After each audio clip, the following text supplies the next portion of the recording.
Olá, a paz de nosso Senhor Jesus Cristo, salve Maria Santíssima, e desde já agradeço pela atenção e pelo seu tempo. No episódio de hoje da série História da Igreja Católica, Doutores e Doutoras da Igreja, eu vou tratar do doutor da Igreja, São Pedro Damião. Hoje, 21 de fevereiro, é a memória litúrgica desse doutor da Igreja. E São Pedro Damião nasceu em 1007 em Ravenna, na Itália. Ele foi canonizado em 1823 pelo Papa Leão XII e em 1567 recebeu o título de doutor da Igreja pelo Papa São Pio V. E antes de continuar, peço a você que compartilhe esse vídeo com outras pessoas. Se ainda não é inscrito no canal, inscreva-se e deixe aí seu comentário. São Pedro Damião foi um monge reformador da Igreja e cardeal, conhecido por sua austeridade, escritos teológicos e papel na reforma do clero no século XI. E devemos entender aqui rapidamente que desde o século IX ocorre na Igreja uma reforma no sentido espiritual. A própria reforma monástica, onde há uma tentativa de recuperar a espiritualidade da vida monástica naquilo que diz respeito ao Evangelho. E São Pedro Damião, ele tornou-se um monge na ordem camaldulense, buscando uma vida de penitência e oração. Essa ordem foi fundada por São Romualdo, exatamente no intuito de buscar uma austeridade e uma renovação e reforma da vida espiritual monástica. E quando ele adentra a essa ordem, ele por de fato busca uma reforma da igreja, e nesse sentido ele torna-se prior do mosteiro de Fonte Avelana, promovendo exatamente uma vida rigorosa de oração e jejum. E é importante refletir, sobre os doutores e doutoras da igreja nesse aspecto da oração e jejum. Muitas vezes, nos tempos que nós estamos vivendo, muitas pessoas começam a relativizar na importância da oração e jejum. E quanto mais vai se relativizando, vai perdendo o sentido e o referencial acerca da importância das práticas espirituais e da ascese. O que é a ascese? É a elevação ou o esforço contínuo de elevar o espírito a Deus, combatendo o pecado, buscando levar uma vida mais digna na caminhada dos princípios das virtudes e também da salvação. Devemos entender que o nosso destino é o céu. E nesse sentido é preciso viver de uma forma santa. E no contexto da sua reforma, São Pedro Damião, ele combateu a simonia, que na época, o que quer dizer a simonia? É a compra de cargos eclesiásticos, e o nicolaísmo, que é o casamento de padres. Rapidamente, no período que ele vive, ele combate certas práticas, pois há uma desordem moral. E nessa desordem moral, novamente, corre-se o risco, de corromper a própria fé. Uma fé corrompida trata-se também de uma espiritualidade corrompida e uma vida de caminhada sem sentido. Muitas vezes, quando o ser humano ele corre o risco de caminhar em outras trilhas de fé, ele perde até mesmo o sentido e o norte da caminhada com Cristo. E São Pedro Damião, percebendo isso, dentro da vida da Igreja Católica, ele busca exatamente essa reforma. E os seus escritos abordam a teologia, a moral e a própria reforma da igreja. Temos aí como principais obras, né, o livro Liber Gomorrianus, que é o livro de Gomorra, onde é um tratado contra a corrupção moral e os pecados sexuais dentro do clero. Ele defendeu uma igreja mais pura e austera, e é o livro que eu vou estar trabalhando mais no vídeo de hoje. Depois ele escreve também sobre De Divina Onipotentia, que é sobre a onipotência divina, que é um debate teológico sobre o poder absoluto de Deus e a relação entre a onipotência e lógica. Também ele escreve várias cartas e sermões, tendo aí escrito 150 cartas abordando temas como a vida monástica, a disciplina eclesiástica e a penitência. E seus sermões exatamente exaltavam a virtude da humildade e da penitência. E além disso, ele escreve hinos e orações, entre eles belos hinos litúrgicos e reflexões sobre a vida dos santos.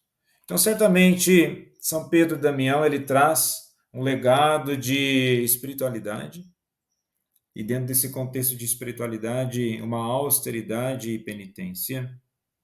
E o que podemos refletir inicialmente? A importância da oração e ascese para a santidade, lembrando que a ascese é exatamente a elevação do ser humano, essa busca contínua de vivermos de uma forma diferente, no espírito do ressuscitado.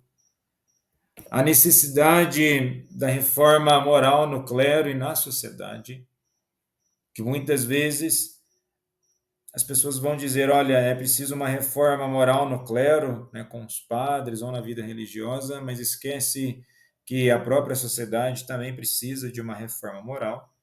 E a primazia da autoridade papal e a luta contra a corrupção eclesiástica. Então, nesse sentido, ele foi fundamental para preparar o caminho para a reforma gregoriana e a purificação da igreja no século XI. Bom, como eu mencionei, eu vou ficar aqui mais atento ao livro de Gomorra, né, porque o livro de Gomorra, fazendo ali exatamente uma referência a Sodoma e Gomorra, né, conforme nós podemos conferir em Gênesis, né, capítulo 19, onde essas duas cidades elas estão tomadas pela corrupção. E a corrupção ela vem em vários aspectos, a corrupção moral. A partir do momento que o ser humano ele está corrompido moralmente, abre-se as portas para todos os outros tipos de desvio. Ou seja, a partir da corrupção moral, novamente, o ser humano ele começa a relativizar as consequências daquilo que ele está fazendo, e quanto mais relativizado, há uma problemática de se entender o erro e o pecado das coisas. E gostaria aqui, né, de início do vídeo, fazer uma reflexão rápida acerca de algo recente, né? Aproveitando esse contexto de espiritualidade, né, sobre esse aspecto de corrupção moral. E nós entendemos que, ou deveríamos entender que nos tempos de hoje, a corrupção moral, ela se expande para várias áreas. Um exemplo, né, que eu gostaria de citar aqui é que as notícias falsas, né, mais conhecidas aí como fake news, né, as mentiras espalhadas pela internet, elas são oriundas exatamente da corrupção moral. A partir do momento que a pessoa ela tem a capacidade de gravar um vídeo ao qual ela não sabe do que ela está falando, ou ela até sabe do que está falando e ela persiste no caminho da mentira, unicamente e simplesmente para ganhar visualizações e engajamento social. Isso é um tipo de corrupção social, uma corrupção moral, né? Antes da corrupção social, nós temos a corrupção moral. Exatamente hoje, no dia 21 de fevereiro, que eu estou gravando esse vídeo, nós temos uma quantidade, uma avalanche de informações falsas na internet acerca da saúde do Papa Francisco.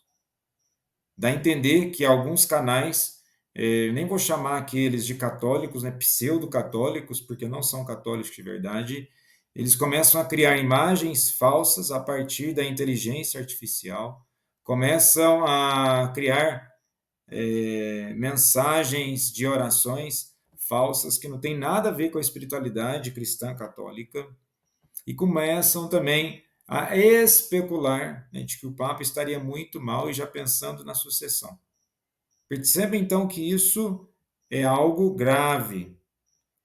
E nesse grande universo de mentiras, e o pai da mentira é o diabo, né? Diabo, diabolos, aquele que divide. A mentira, ela traz unicamente um sentido de divisão. Quanto mais dividido, mais distorcidos são os fatos, e quanto mais distorcidos são os fatos, é difícil então obter a verdade.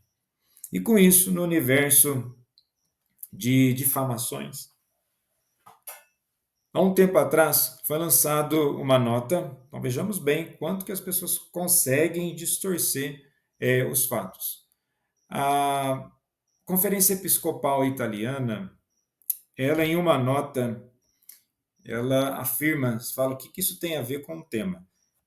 Então vamos voltar rapidamente. Eu estou falando aqui num contexto, numa ligação, né, num paralelo com o livro de Gomorra, né, sobre a questão das práticas sexuais, do desvio moral, né, porque um desvio da prática sexual é também um desvio, uma corrupção moral.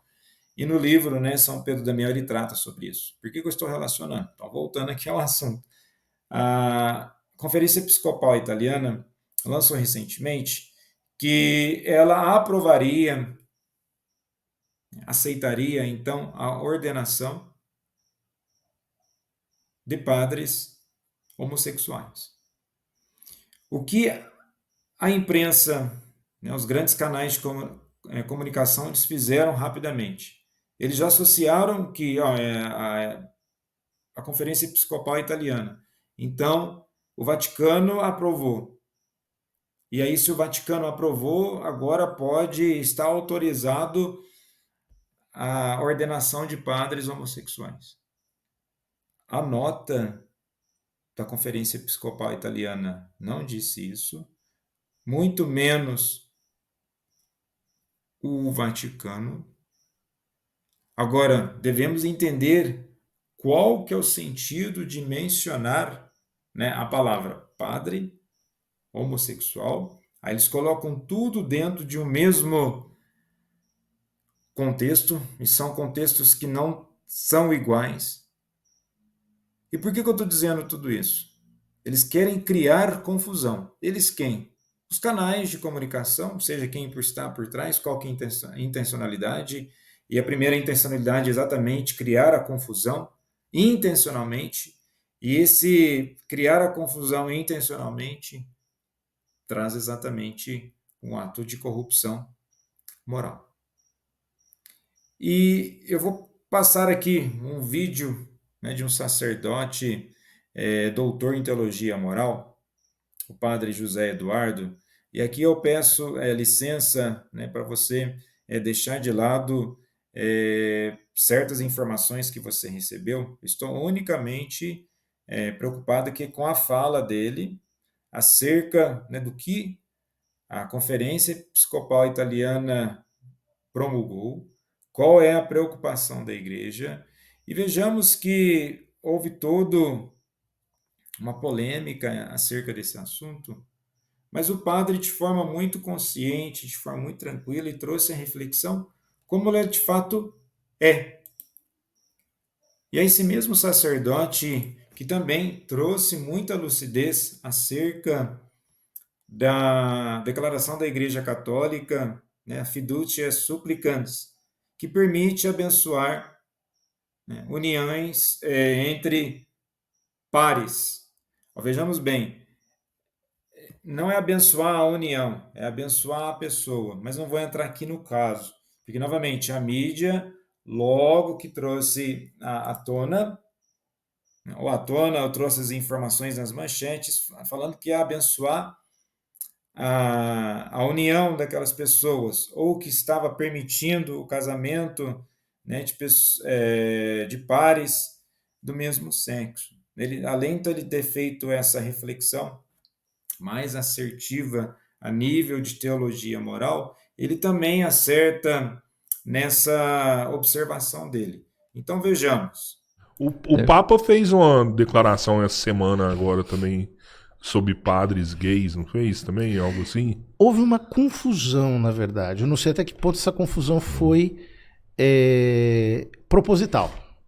Que Mas é? a Conferência Episcopal Italiana fez um documento sobre a formação dos sacerdotes, em que ali ele tomava um texto do anterior da Congregação para a Doutrina da Fé, de 2004, na época 2004 ou 2003, quando o Papa Bento XVI era cardeal e era o prefeito dessa congregação, e ali ele dizia o seguinte: é muito complicado você, no processo de discernimento vocacional de um jovem, você dizer assim, até que ponto o fulano é homossexual.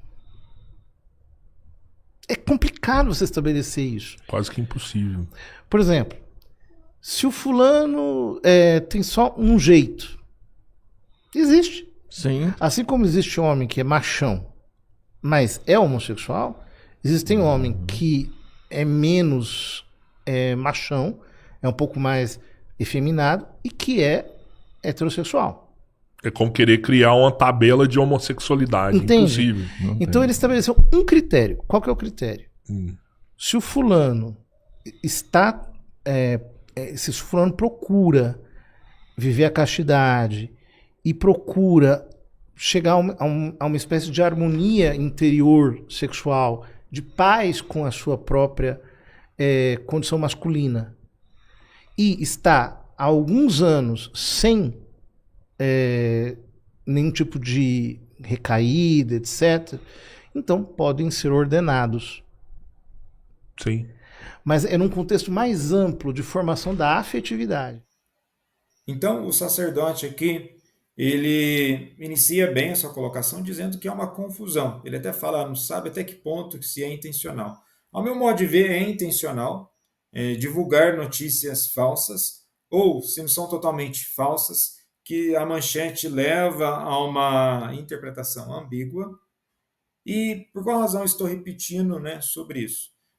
Pegando, né, o gancho, né, do livro de São Pedro Damião, o livro, né, de Gomorra, acerca da depravação moral, e essa depravação moral ela se estende na depravação sexual, levando em conta que aqui os comentários não é para fechar, né, uma ideia sobre as pessoas. Nós estamos falando aqui de uma dimensão da orientação, da prática sexual, daquilo que se espere daqueles que vão ser ordenados, né, padres.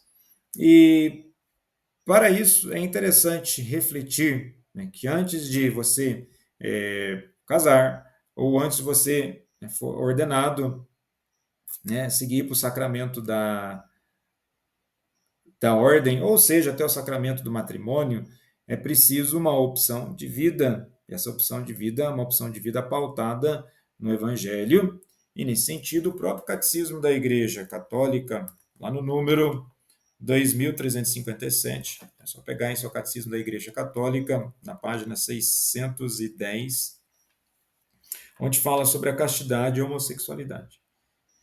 Então, no 2357, a homossexualidade designa as relações entre homens e mulheres que sentem atração sexual exclusiva ou predominante por pessoas do mesmo sexo. A homossexualidade se reveste de formas muito variáveis ao longo dos séculos e das culturas. Sua gênese psíquica continua amplamente inexplicada. Isso em 2357. E nesse sentido, lá, agora na página 611, no número 2359, as pessoas homossexuais são chamadas à castidade pelas virtudes de autodomínio, educadoras da liberdade interior, às vezes pelo apoio de uma amizade desinteressada, pela oração e pela graça sacramental. Então vejamos, mesmo se esse padre ele é, né, heterossexual, ele é chamado à castidade, o autodomínio. Da mesma forma, aqueles que são chamados ao sacerdócio.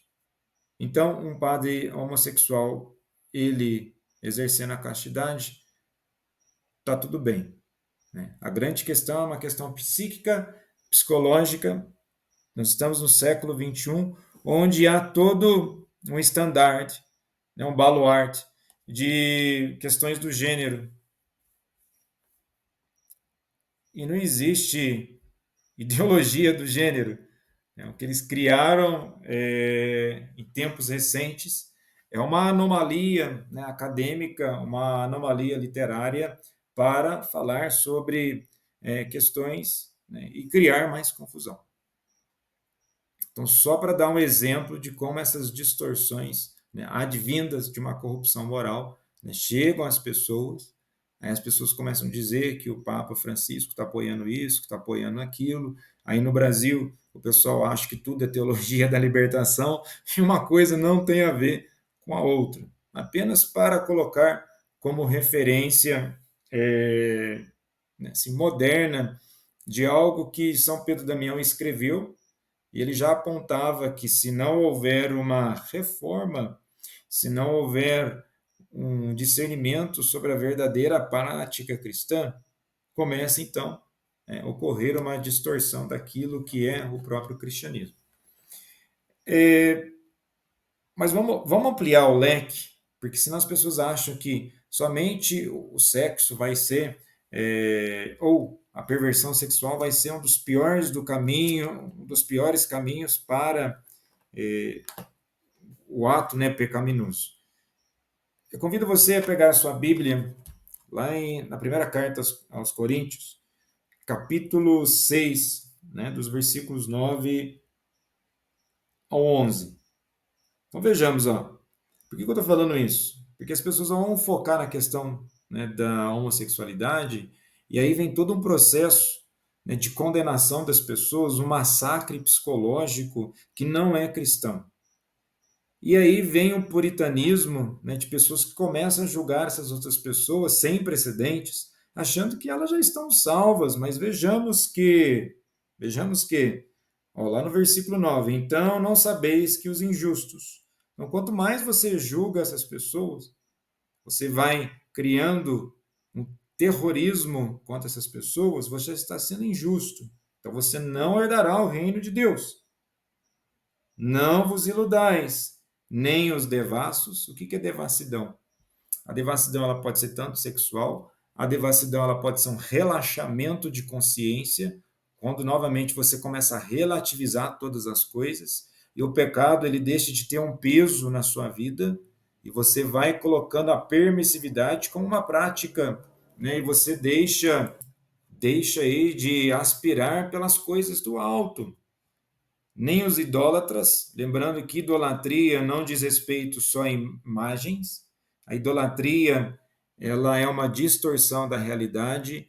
A pessoa que é idólatra de carro, de dinheiro, de status, de roupa, idólatra do corpo. Depois, nem os adúlteros.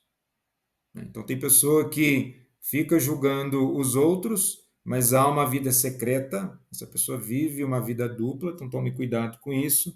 Nem os depravados, nem as pessoas de costumes infames. O que é costume infame? Basta muitas vezes nós olharmos para as redes sociais. Infamidade, sabe aquele humor distorcido, ao qual você busca um prazer contínuo de ver pessoas sofrendo, levando a pior, isso aí é um tipo de infamidade. Ser egoísta, extremamente egoísta, é infame. Brigar, insultar as pessoas no trânsito, tudo isso entra na infamidade. Nem os ladrões, nem os avarentos, nem os bêbados. Oh, você que tem práticas contínuas de ficar se embriagando, né, todo fim de semana, bebendo muito, toma cuidado, nem os injuriosos herdarão o reino de Deus. Então vejamos. Você fala, não, mas se você se arrepender, sim, se você se arrepende, você muda de vida, você confessa os seus pecados, e você busca continuadamente se converter, você deixa essa vida para trás, é alguma coisa. Agora, não faz sentido pessoas, né, que em plena redes sociais, em comentários, elas começam a julgar as outras. Então, isso também, esse julgamento hipócrita, é uma corrupção moral. É um costume infame. Lembrando que hipocrisia também entra no costume infame. Jesus diz: a medida que você colocar, você também vai ser medido. Então, temos que tomar cuidado em relação a isso. E é exatamente no versículo 11: eis o que vós fostes ao menos alguns, mas vós vos lavastes, mas fostes santificados, mas fostes justificados em nome do Senhor Jesus Cristo e pelo Espírito de nosso Deus. Ou seja, é preciso mudar de vida. A partir do momento que você tem consciência que você faz tal coisa, né, então não adianta só ficar batendo na tecla, né, do homossexual. Se você é bêbado, se você é ladrão, se você tem práticas, costumes infames, você está no caminho pecaminoso. Então, não adianta ficar olhando para o próximo, né, condenando. Né, não faz sentido. Da mesma forma, dessa corrupção moral, eu convido você aí agora a abrir a sua Bíblia em Mateus, capítulo 15, né, dos versículos 11 ao 12,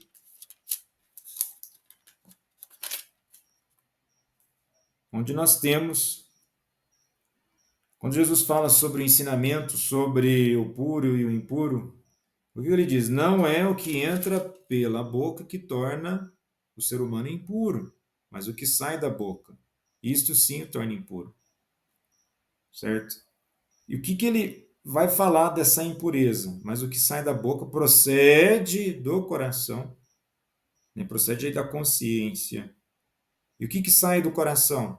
Más intenções, assassínios, adultérios, prostituições, roubos, falsos testemunhos e difamações. São essas coisas que tornam o ser humano impuro. Então, nesse sentido, né, a corrupção moral é citada por São Pedro, né, Damião, ele tem um ensinamento, né, evangélico, e por isso é preciso recuperar a consciência cristã.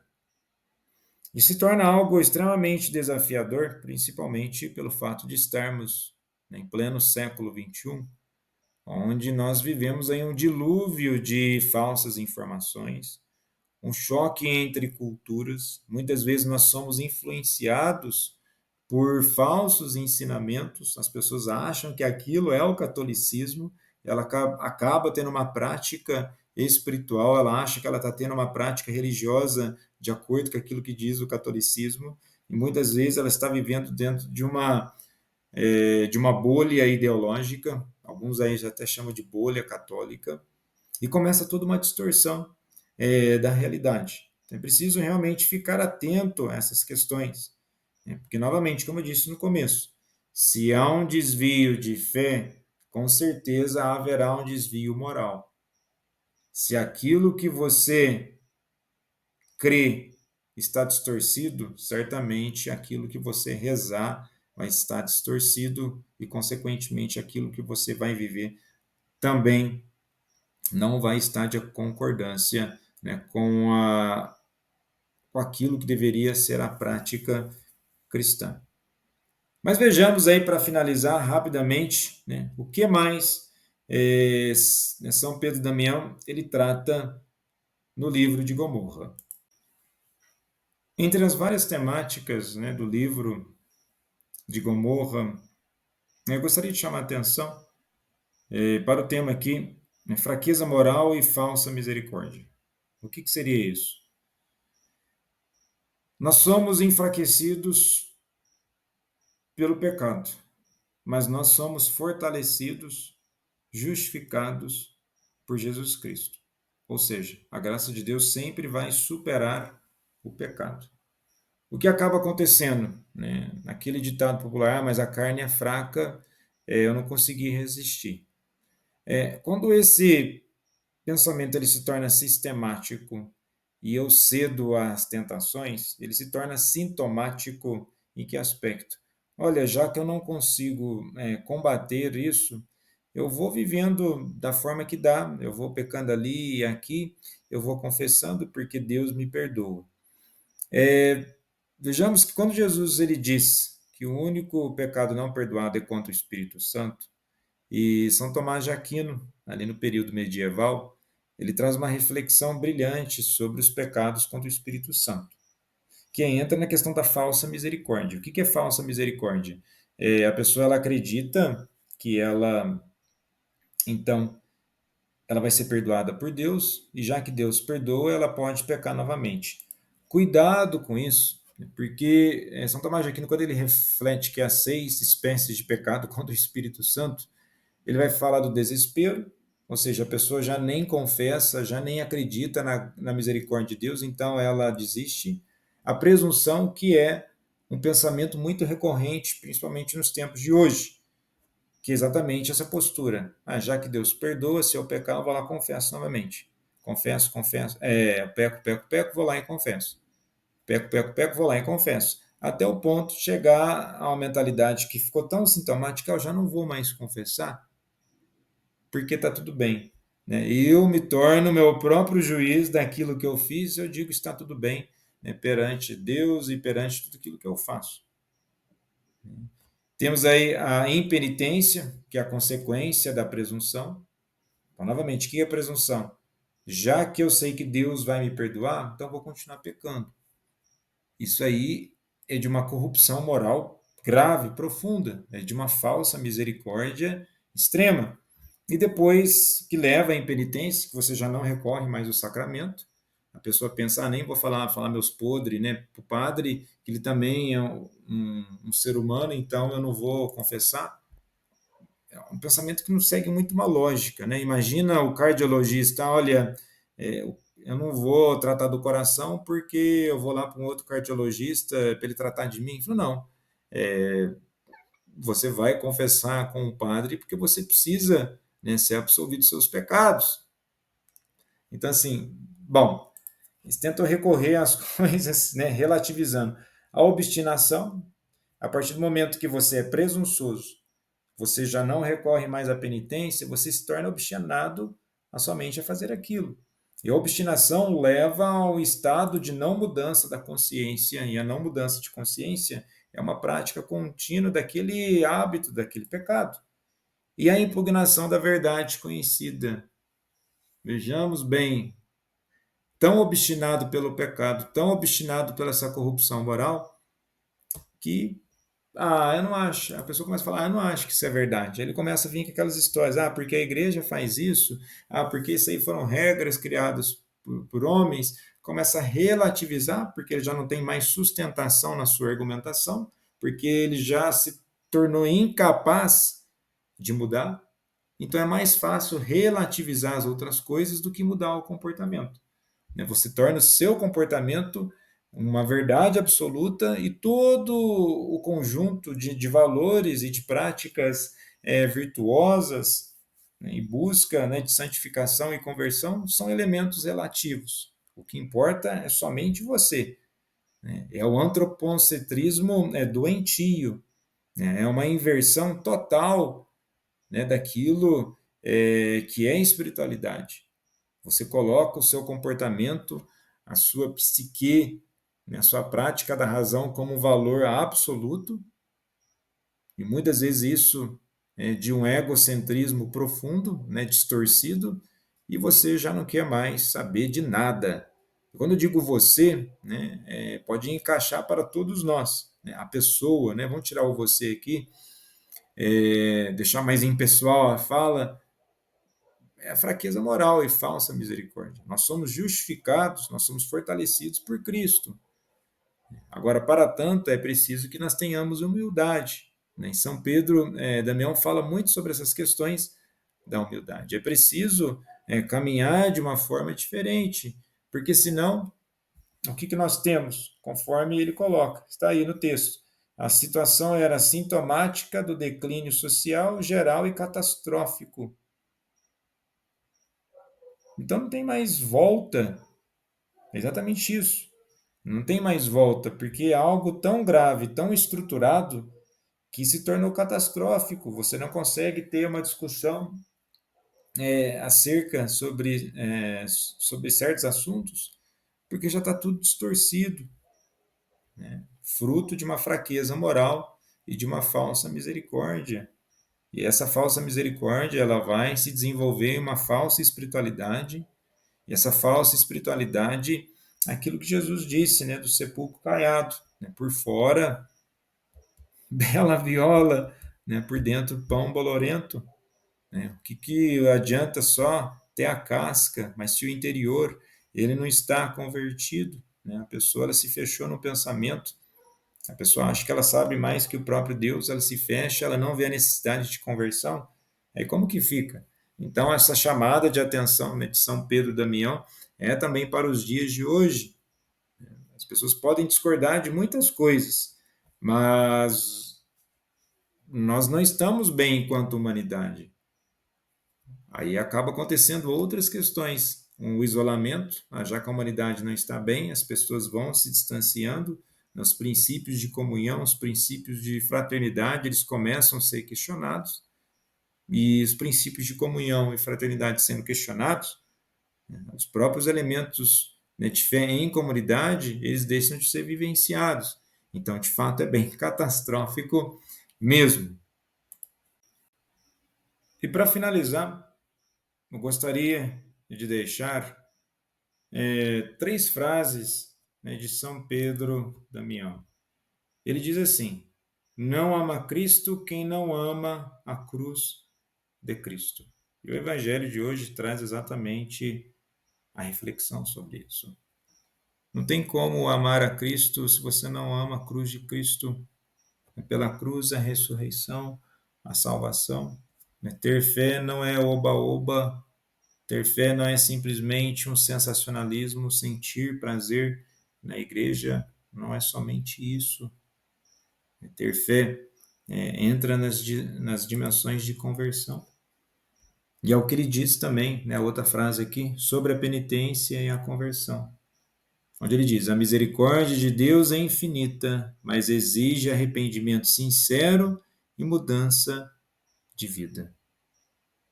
É o que eu costumo dizer: ninguém é tão bom ao suficiente que não precise de conversão, e ninguém é tão mau o suficiente que não possa recorrer à graça divina.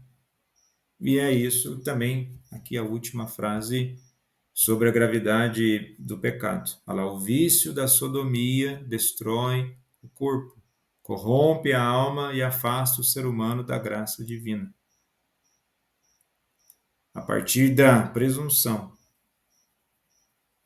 e da impenitência, nós vamos nos afastando de Deus, da comunhão com o próprio Deus, achando que está tudo certo. Nós vamos criando uma cegueira sobre a própria espiritualidade. Quando digo nós vamos, é o ser humano. Então é preciso vigiar, ficar atento.